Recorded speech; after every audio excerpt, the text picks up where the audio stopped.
So now we will continue with our study of the Patanjali Yoga Sutra.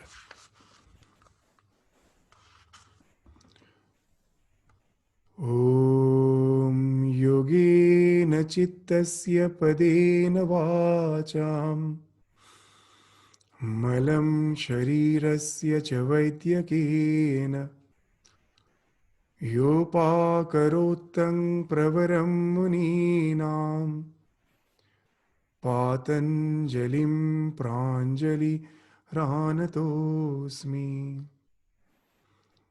I prostrate with folded hands before Patanjali, who benefited mankind by delivering yoga for mind, grammar for speech, and by removing impurities of body through medicine. So in the last class, we concluded for the time being the description which has been given in the very first chapter of the Yoga Sutra of the various types of samadhi, the sampragyata and asampragyata.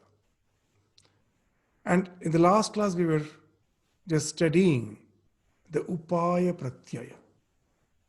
Very nice two terms we found which has been enunciated in the Yoga Sutra. One is bhava pratyaya and the other is upaya pratyaya. What is bhava pratyaya?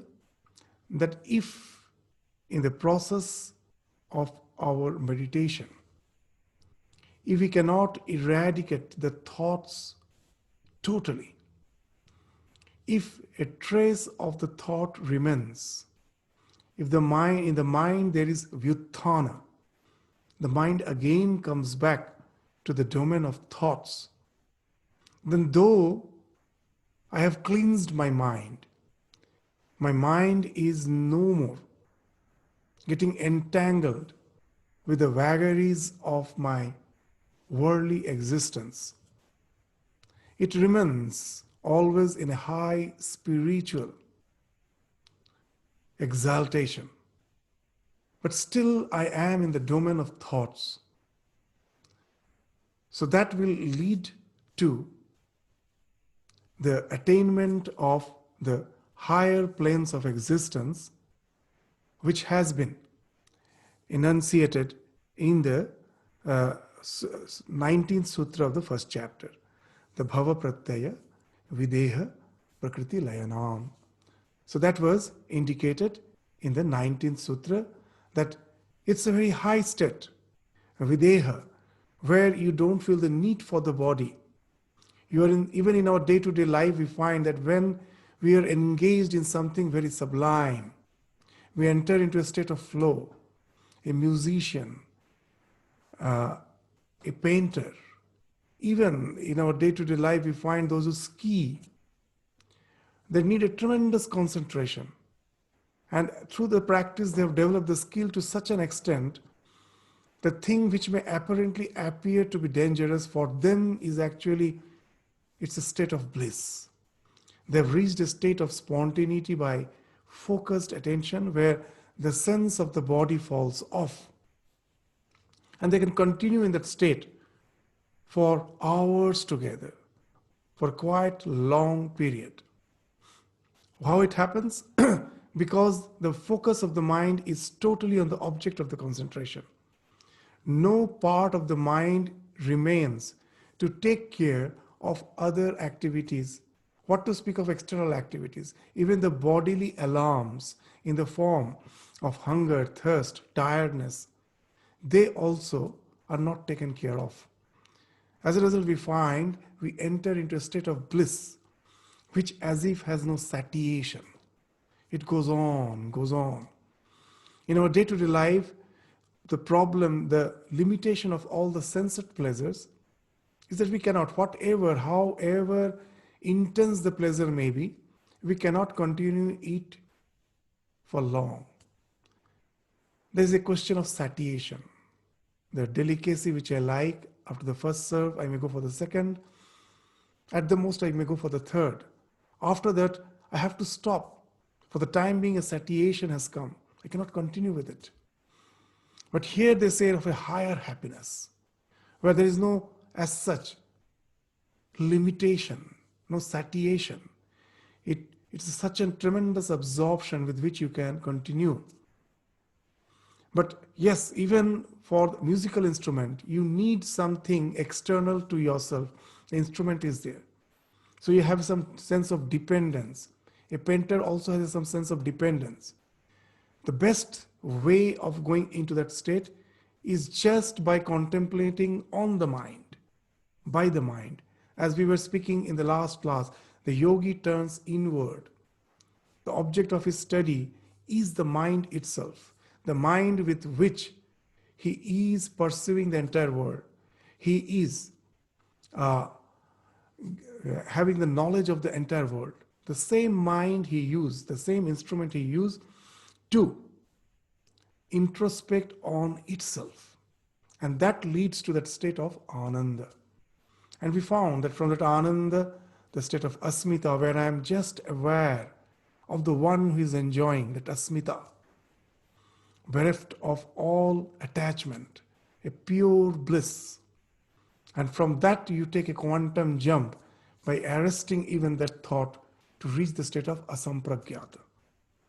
The however high, however poetic it may appear, to most of us, when we were going through this discussion, the idea was it is quite abstract. It is something which mentally appeals us, but are we capable of practicing that abstract type of meditation where I have no object as such, the mind itself is the object of meditation. With the mind, I am focusing on the mind. It seems sometimes to be quite abstract. So then the question comes, if I am not up to it, if my temperament is not up to it, is there any other way out by which I can attain the same spiritual dimensions, the same spiritual height, which the yogi attains by already the things which has been described from the 20th Sutra that we were studying in the last class, that through Shraddha, Virya, Smriti, Samadhi, Pragya, Purvakam, that gradual gradation of all those practices. First we have the Shraddha, that pure faith in the words of the scripture. We don't doubt it. We take them to be the working principle and go on cogitating upon it. We humbly accept that my mind at present is not refined enough to understand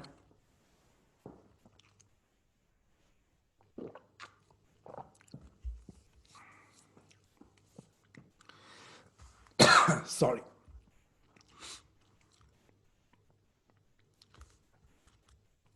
My mind is not yet refined enough to understand that highest state. But I take it as a working principle, work on it, and then I come to a type of intellectual conviction. My mind gets refined, and I come to a type of intellectual conviction that yes, what the scripture speaks of do have some meaning. And that gives me the motivation, the virya, which has been spoken of, Shraddha, virya. And once you have the motivation, you go on with your practice. Then what happens? Your memory becomes intense. Whatever you may be doing, a part of your mind is always engaged in the contemplation. As we were saying, the example of Sri Ramakrishna, that when you have a toothache, whatever you may be doing, a part of your mind is always feeling the ache. You can never get rid of it. So when the object of meditation becomes like that, that's what the smriti is. When you have that type of smriti, it will automatically lead you to samadhi. The mind now is gradually tending to that ekagrata. So that will lead you to the samadhi. And from that the pragya will ensue. And from that the para vairagya, the supreme detachment, will is bound to come, and which will lead you to the final state of spiritual liberation. So now, as we saw, that this is a method which is quite abstract. Is there any other way by which I can reach the same state? I feel that I am not up to it. Is there any other way? So now the Yoga Sutra will be opening up a new portal for us by bringing in the concept of Ishvara, the concept of God. The yoga will be defining God, what God is, who God is, and what's the role of God in our spiritual life. How by having a special type of devotion. It's not the devotion which we know in our day-to-day life, where God is the means, world is the end. God is the means, world is the end. For most of us, that we actually don't want God, we actually don't want spiritual evolution. We have some worldly goals for which God is the means. So we go and pray, and God is there to fulfill our wishes. In not that sense. Not even in the sense that I contemplate on God, because that also is quite a difficult task, just the way we were already discussing, to keep the mind restricted from thoughts. If I say that God is, you forget about just meditating on the mind. You just take the concept of divine, concept of God, and meditate on it. That also is equally challenging. Ishvara Pranidhana is not even that. It's a wonderful concept which has been brought in the Yoga Sutra, that it's a way where Pranidhana actually means surrender. If I can surrender myself to God, then the spiritual evolution happens spontaneously. By the grace of the God graces the devotee, and the spiritual evolution starts happening spontaneously. It's not that he jumps all the steps. All the steps will be followed, which has been spoken of in the previous sutras. But it will happen almost spontaneously. There won't be any such conscious effort, but they will be followed automatically, leading me to the highest spiritual liberation. So that's the sutra which we are going to deal with today. The sutra is the 23rd sutra of the first chapter, which speaks of the alternatives. If we feel that this idea which has already been spoken is quite abstract for most of us to follow, and there is a wonderful way, a unique way to reach the same heights of spiritual evolution just by having a specific type of devotion to Ishvara. So that will be spoken of in the 23rd sutra. For that, now we will just share the screen so that you also can refer to the text.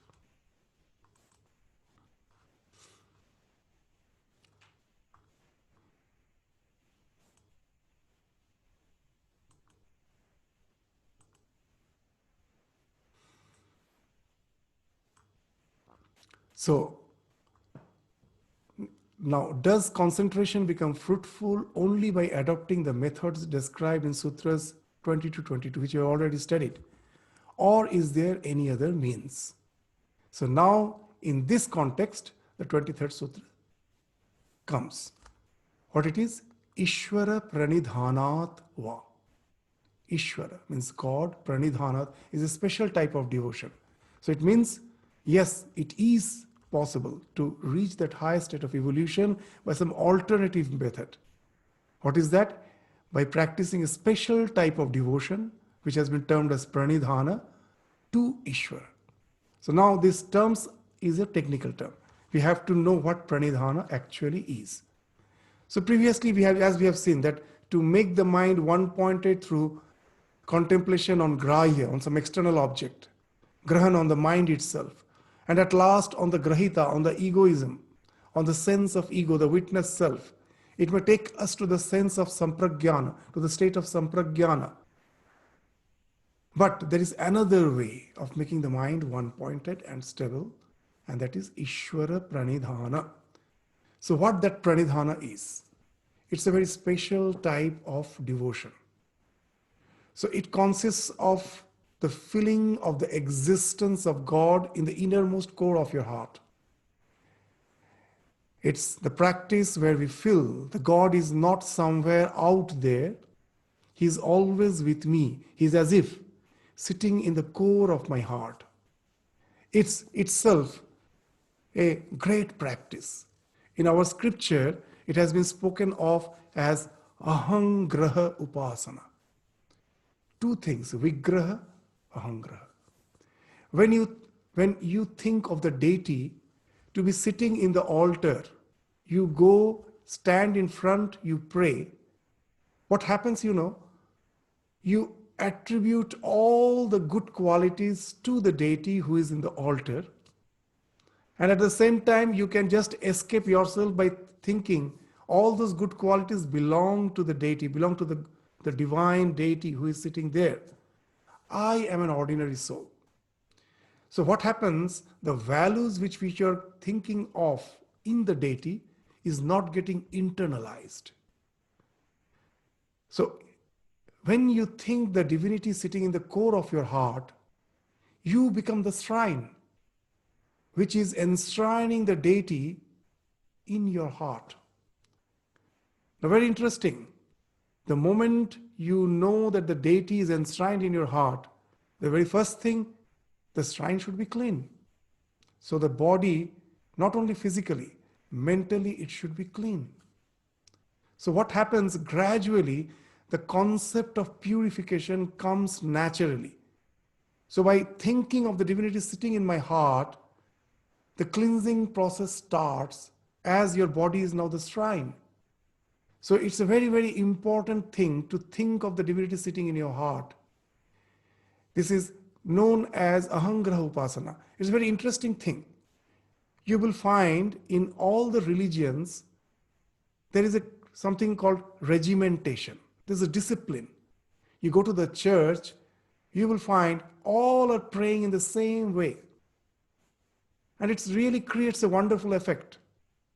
You go to any Muslim prayer, you will find that this all are praying the same way. In the world, the biggest congregation is Kumbh Mela.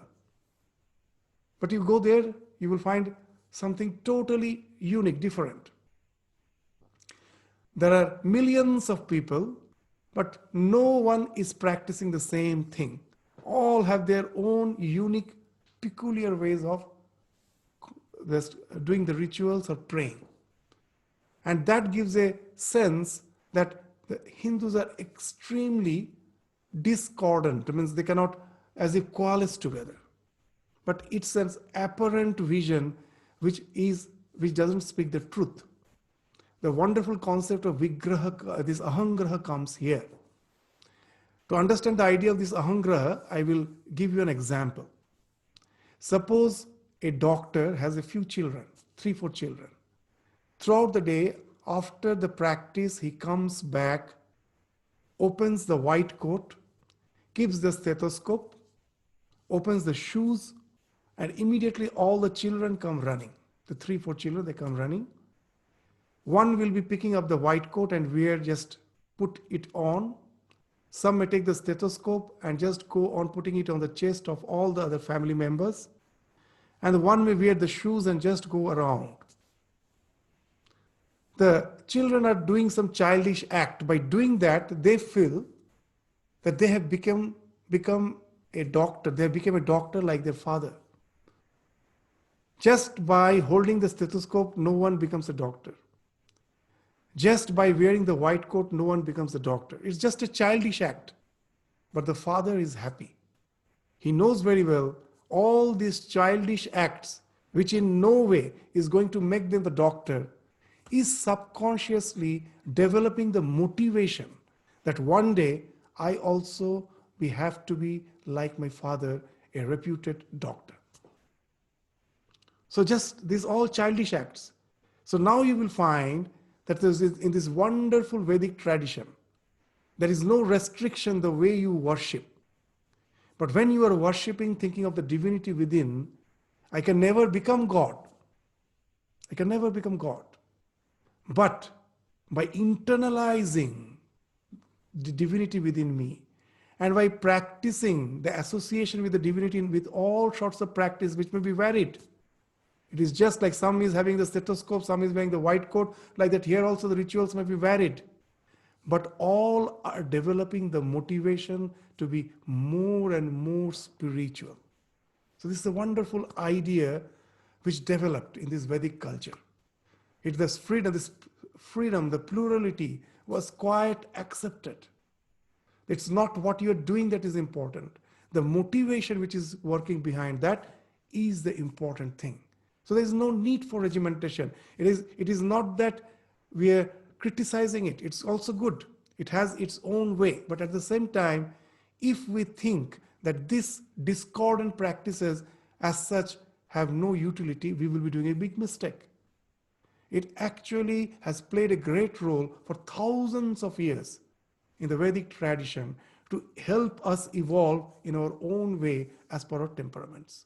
So the very first thing is to think of this pranidhana. The first thing is think of the divinity as if sitting in the innermost core of your heart. You are the shrine in which the divinity is enshrined. And to rest content by surrendering oneself to him. The divinity is sitting there and I surrender myself to the divinity. Now what actually surrender means? The surrender to God has two components. To feel always that I am doing everything as if being prompted by him. It is not me. It is as per his wish. All the actions are happening through me. That's the first component. And the second component is to offer the fruits of all actions to him. Whatever I am doing it's as per his wish. He has as if placed me in certain situation of life with certain responsibilities, and I am doing as per his prompting, and I do it perfectly because it is an offering to him. I cannot offer something to the divine which is not good, which is not perfect, which is not excellent. Whenever I have to offer anything, I give the best to the divinity. So whatever I am doing, as it is an offering, I do it in the best possible way, with the most dedicated attention. And after doing, I have no expectation. I know it is an offering to the divine. The fruits of that action is also offered to him. Because after it's an offering, I don't want anything in return. So what happens when I do this type of practice? You'll find in our life, the worries and concerns are gone if you can become habituated in this type of practice. Because in life, always we question why I am in this situation. Why it's only me who have to go through all those challenges. So this question stop. I don't ask why me. I accept it as if the will of the divine. It is most probably for some higher purpose, which is not visible to me. I, with my limited understanding, don't understand that why the divinity has kept me in such situation. But I accept it as his wish. And not only wish, God is after all not a sadistic person. He is not going to enjoy by making me suffer. The suffering must have a purpose, which at present I don't know. It's a way of drilling. It's a way of grooming me that the divinity knows. He's taking me through all those steps, and I don't expect the result of those actions. Good, bad, whatever it may be, pleasure, pain, whatever it may be, I offer it to the divine, knowing it very best that I have nothing to do with all those results. So what happens? I am not expecting anything. I am not worrying about anything. The concerns are not there. The ego has banished. You have banished the ego. The sense of ego can be easily banished if we can get habituated with this type of practice. And this is the pranidhana which has been spoken of. So here you will find it is not that I am sitting and in some specific hours for meditation. Throughout the day, whatever I am doing with my day-to-day practice, everything what I am doing, without, irrespective of the fact I am not meditating, whatever I am doing, I have a sense of dedication that I am offering to the divine, and I am not interested with the results, offer them to the divinity. So the egoistic feeling falls off, and this brings a wonderful perpetual faith in God. If we can really practice this, then what happens? As in the commentary, the Vyasa Bhashya, it has been mentioned, God's grace, which has been termed in that Bhashya, the Sanskrit term is Abhidhyaya, Abhidhyana. Abhidhyana is the grace. Pranidhana results in Abhidhyana.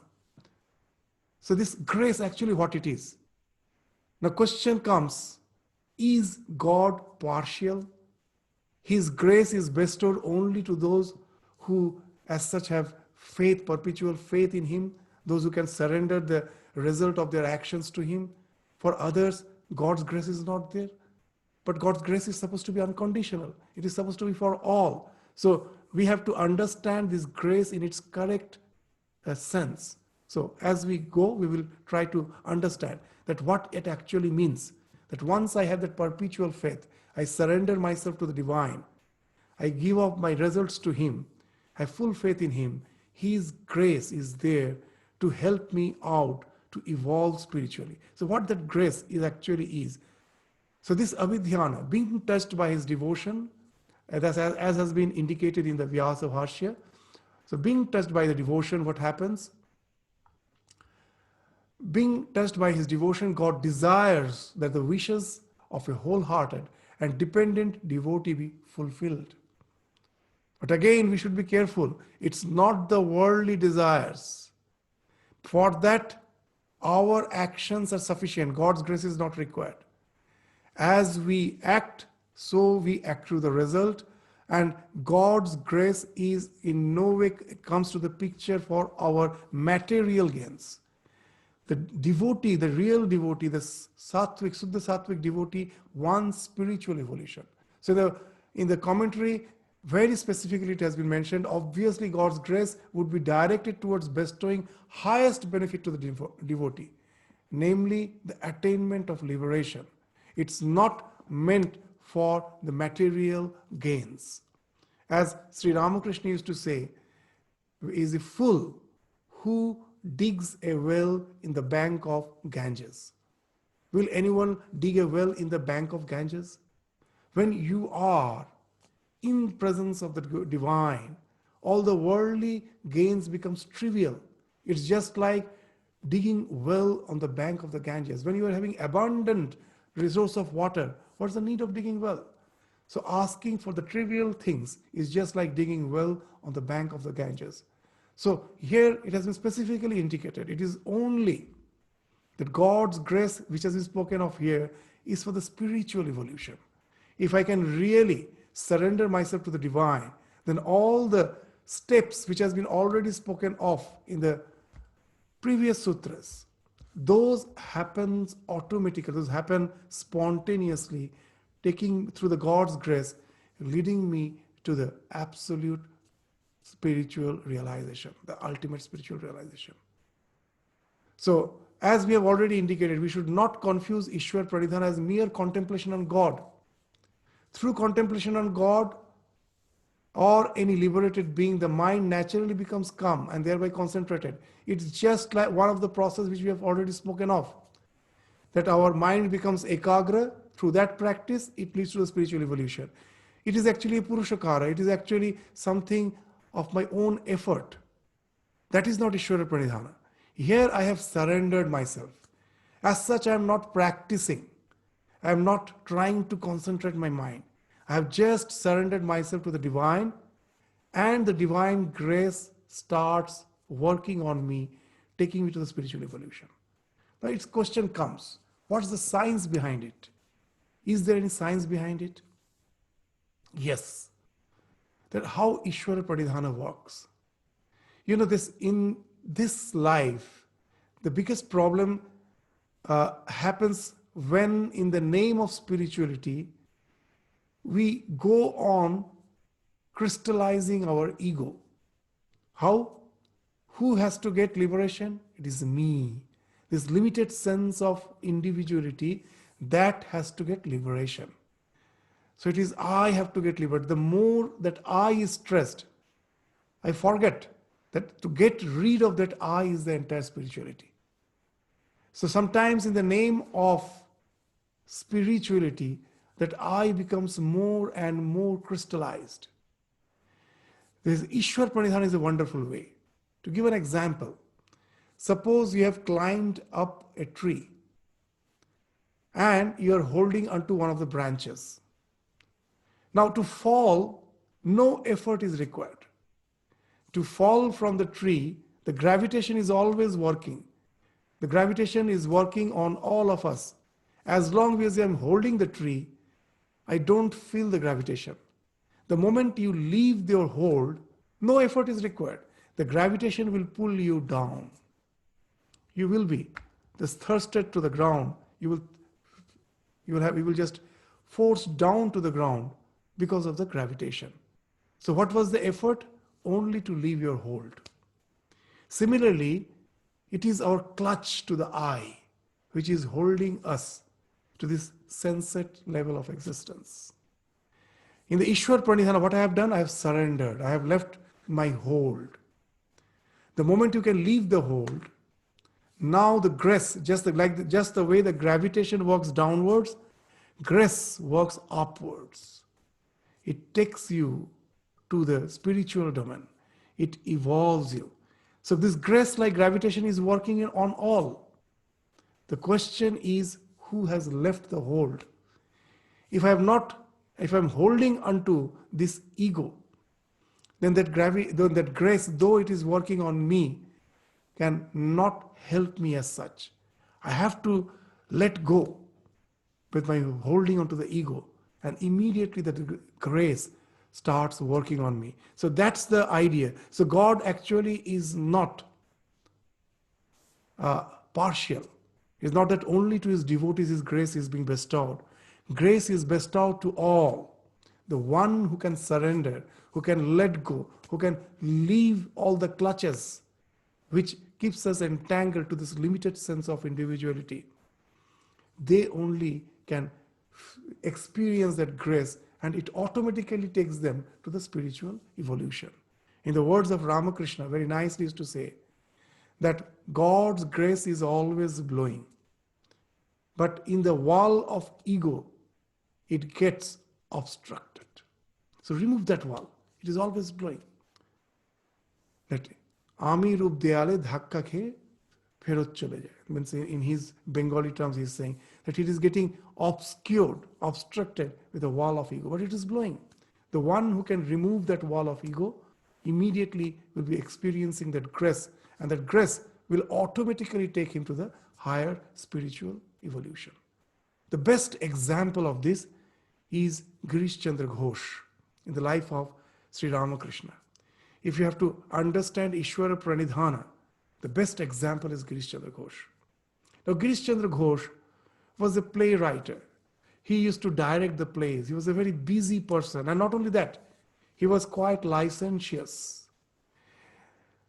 He was a very heavy drunkard. He used to drink heavily.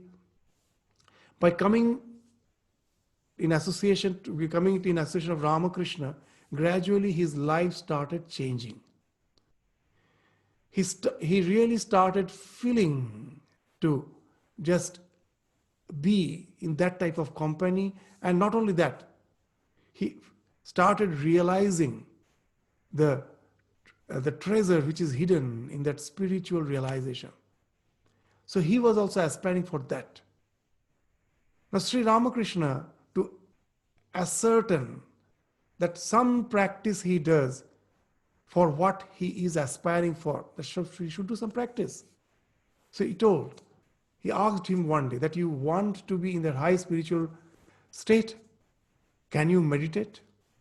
Then immediately Girish told, see, my life is such, you have kept me in such a situation.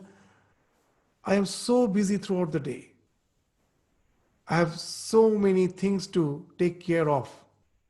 How can I meditate? And Sri Ramakrishna asked him, okay, when you wake up early in the morning, at least meditate then. He told, there is no fixed time for me to get up. Sometimes I'm busy with the lawsuit. I'm just busy in writing writing the play. I'm awake quite late at night. And when I wake up, I also don't know. And when I wake up again, I may be immediately having some responsibilities, some duties which has to be taken care of immediately. How can I just assure you that I will at least meditate even for a short time in the early morning? I don't know whether it's possible for me. Then okay, when before going to bed, the same reason he was giving, that I have no fixed time. How can I just assure you? Before taking food, when you're relaxing after food, for nothing, Girish could give any assurance. At last, Ramakrishna told a very interesting thing. That in Bengali he told it, "Tobe amake bokol made," means make me your trustee. Girish Ghosh was excited, elated. Means you are going to take the responsibility? Well, yes, you make me the trustee. Just trust in me. Now Girish was really very much excited, elated.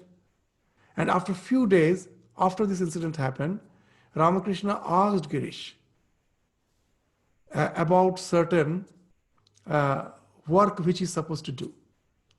And Girish immediately told, oh yes, I will do it. And Ramakrishna told, how can you say that? You have already given the entire responsibility to me. You can never say, I will do it. You can only say, if God wills, then I will do it. Now Girish immediately found that what a tremendous thing Ramakrishna has done for him. It would have been easier for him to meditate just in the daybreak, in the early dawn, or in the dusk, or before going to bed. That would have been easier. Now he has to think of him throughout the day. Whatever he has to do, immediately he has to think. It is if the divine wish, it wills, then only I can do it. And after that doing it, the result, I offer it to the divine. This practicing of the self-surrender will automatically ensure the ekagrata, the constant thinking of the divine. So there, Girish found that by just accepting that, he has actually enabled Ramakrishna to just bestow his grace, where we will find that the Girish is becoming more and more spontaneous in his practice. Swami Vivekananda used to say that Girish is a miracle of Ramakrishna. If you just go to his life, what a tremendous transformation. Girish was a poet. Very nice thing he used to say, that if I knew that there is a repository, there is a place where I can dump all my sins, I would have committed still more sins. Because I know at last I can dump there. In a poetic way he's saying. He's saying that I have committed so much sin, I have drunk so much, that he used to, in a poetic way, he will say that if all the bottles are stacked one above the other, he's a poet. So he used to say very poetically that it will cross the height of the Himalayas, of the Everest. To such a person, the grace has walked. So now you can see how powerful is Ishvara Pranidhana. It gives us that assurance in whatever state I may be, in whatever condition I may be in life. If I can really surrender myself, this grace is going to act on me. It's a fact. We can just give so many. It's not only Girish Ghosh. You know, the sweeper of the Dakshineshwar, his name was Rashik. He's an illiterate person. He saw so many, this renowned person is visiting Ramakrishna. So this gave him the understanding that Ramakrishna must be a very great soul. Why? Otherwise, why so all the elites of Calcutta in those days? from all the fields, from literature, from politics, from the religious organization, all are coming to meet him. So he must be a great person. So now, one day, it came to his mind, somehow I have to get his blessing. So Ramakrishna was returning from the side of the Ganges to his room. And this Rashik, the sweeper, he was just hiding himself on the side of the road through which Ramakrishna is going to pass. He was just hiding himself behind a tree. And when Ramakrishna just came near, he suddenly fell flat at his feet. And he told that you have to bless me. Ramakrishna's reply was wonderful. He told, you are extremely clever. He never told directly that I bless you. He told extremely clever. But why he's clever? Because he has done the thing which a human being has to do, to totally surrender oneself. He knows nothing. He's an illiterate person. And this Rashik, when he's passing, when he's at the moment of his death, everyone was astonished to see the way he was as if visualizing something, the spiritual domain. Ramakrishna has passed away. He was seeing them. He was asking his wife, give them some chair to sit. And he was totally in a very ecstatic mood. You know, his place has become a center of the Sharda Math now. He got such a tremendous spiritual illumination just by mere faith. The grace works. That's a wonderful thing. So that's the big assurance which the yoga is giving here. That Ishvara Pranidhana. If we can really have that sense, faith in God, and can totally surrender ourselves, rest all will be taken care of.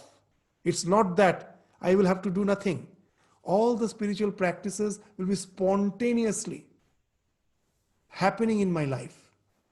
Just like the rebooting of your computer. When you're on the computer, one after other, the programs actually gets started. One program starts the other. It's just not like owning the lamp, the light. When you switch on the light, in one go, it just gets on. The computer doesn't get on that way. One software boots the other, that boots the other. And all the things which are in your computer is actually activated, is booted. That's why it's called booting. And it's activated. So similarly, all the tendencies, good tendencies in us, which will enable us for the spiritual practice, that will be as if booted by the grace of the divine. Once he switches on the programming within us, which is already there. We all are a part of that cosmic mind. The entire thing is there. It is only God who has to just initiate the process. And everything starts happening spontaneously. And that's the thing which is being indicated by the term Ishvara Pranidhana. So the grace comes to picture when we can surrender. Now the question comes, that who is Ishvara? So we have already seen that the Yoga Sutra speaks of the duality. There is a Purusha and the Prakriti. So from where this Ishvara comes? Who is Ishvara? So that the definition of Ishvara will be given in a few succeeding sutras. The 24th sutra is the first aspect of the Ishvara which has been spoken of. Who is Ishvara? The first aspect in the 24th sutra, let us read the sutra. Klesha karma vipaka ashayai aparamrishta purusha vishesha Ishvara. So Ishvara also is a Purusha. As per the yoga philosophy, we are not going to the discussion just now. When the scope comes, we will later discuss that there is a difference between the concept of Ishvara in yoga and in Vedanta. So whatever it may be, as we are studying the yoga, now we will take up the concept of Ishvara as has been described in yoga. It is also a quite sublime concept. The very first idea itself you will find is a wonderful idea. Klesha karma vipaka ashay aparamrishta purusha vishesha Ishvara. So Ishvara is a special Purusha. Purusha Vishesha is a special Purusha. He is not like all other ordinary Purusha. He is a special Purusha who is untouched. Aparamrishta means who is untouched, who is not touched. The word aparamrishta means untouched, who is untouched by afflictions, by klesha. We as a ordinary Purusha, once we are in the domain of ignorance, are constantly being buffeted by the klesha, the afflictions in the form of raga, dvesha, abhinivesha. Attachment, where whatever is favorable for my this psychophysical existence, I am attached to that. Whatever is pleasurable, I am attached to that. Whatever is not favorable for my psychophysical existence, whatever is not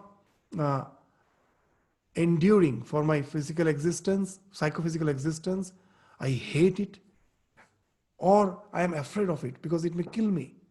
So these kleshas, raga, dvesha, abhinivesha, these are the kleshas. We, as long as we are in the domain of ignorance, we are afflicted by these kleshas. But Ishvara, through eternity, is never afflicted. He is above them.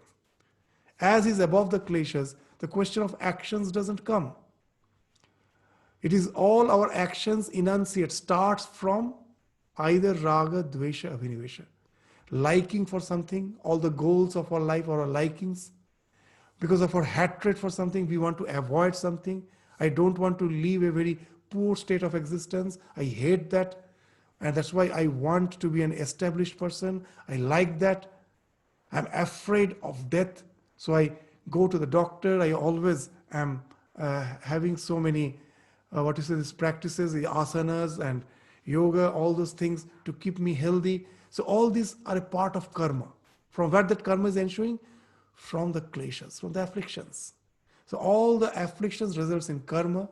As Ishvara has no klesha, for him the question of karma in the ordinary sense doesn't come. He also does karma. We will come to that. But his karma is not something which is a result of klesha. For us, the klesha results in karma. That results in the result of action, the vipaka, the various results of action.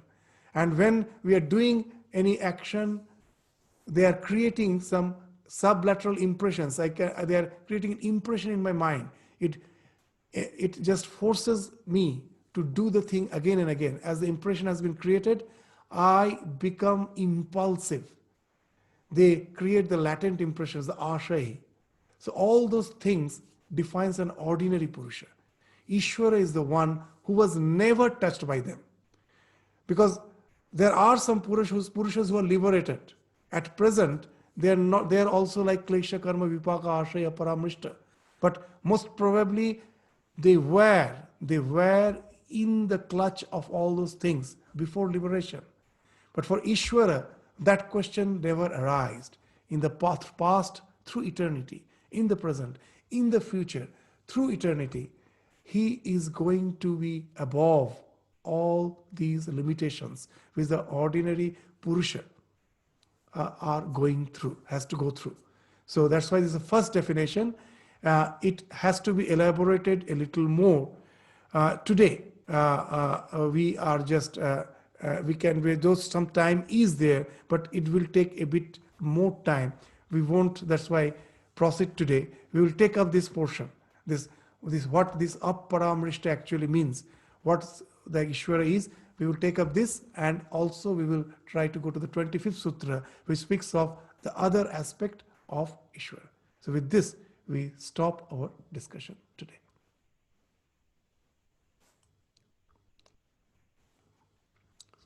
Om Shanti, Shanti, Shanti.